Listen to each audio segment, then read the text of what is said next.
Bien, y por último, en la unidad número 4, que se llama colonización y creolización, vamos a tratar de entender la relación que hay entre la literatura y el imperialismo, que fue un planteo que un crítico literario, un pensador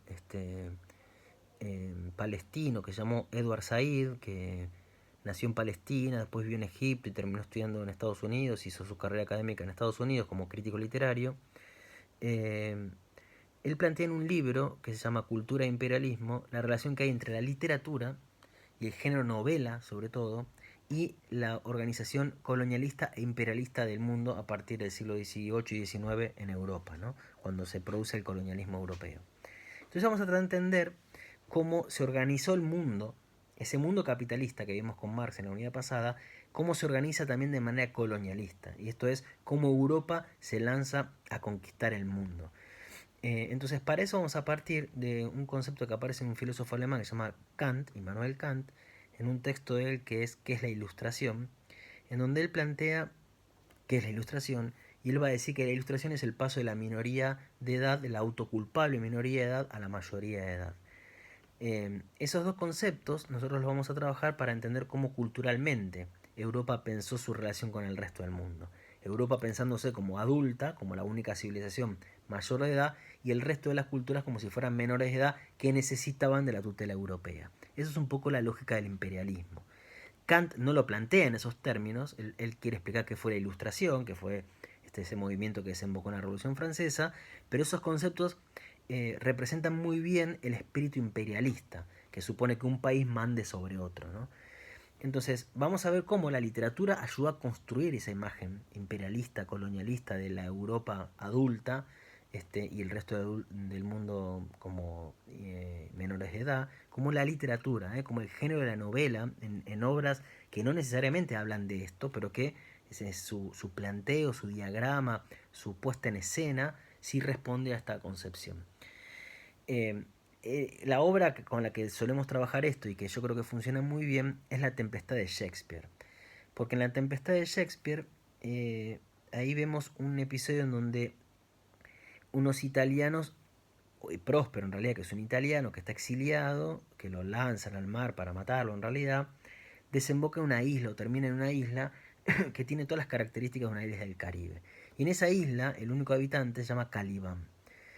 Bueno, vamos a ver cómo esa obra de Shakespeare representa muy bien muchos de los problemas que el colonialismo trajo al mundo, como son la relación entre Europa y el resto del mundo, la relación del dominio cultural, la construcción del eurocentrismo, que es esto pensar que Europa es la medida de todas las cosas y el faro de la humanidad, para pensar cómo son las relaciones con las culturas nativas, ¿no? Cómo han sido esas relaciones, cómo los nativos han visto la llegada del europeo, lo han rechazado, lo han asimilado, lo han querido copiar, ¿no? Nosotros vivimos en culturas fuertemente eurocéntricas que piensan que Europa es el modelo a seguir todavía, ¿no? Eh, y entonces ahí vamos a ver a partir de un autor cubano que se llama Fernández Retamar, que también es crítico literario, él plantea que Calibán, en La Tempestad de Shakespeare, representa un poco lo que es Latinoamérica. Porque Calibán, en un momento que se pelea con Próspero, que lo ha sometido, le dice, bueno, finalmente cuando tú llegaste aquí, yo te mostré los pozos de agua dulce, las mejores frutas, los mejores lugares, ¿no? Como el nativo que recibió al europeo, que le mostró siempre bondadosamente y hospitalariamente los recursos que tenía para darle. Y tú lo que hiciste fue someterme y lo único que me diste a mí es tu idioma, el inglés, que ahora yo lo uso para insultarte, le dice Calibán, ¿no? Es decir, Latinoamérica es como Calibán en el sentido en que eh, se ha apropiado de la cultura del invasor para volverla en contra del invasor. Es decir, Latinoamérica no es la cultura nativas originarias, porque ya no somos más eso, tampoco es que somos Europa, y nuestro ser latinoamericanos no debería ser como Europa, ni parecernos, tampoco volver a las culturas precolombinas, porque tampoco ya no somos más eso.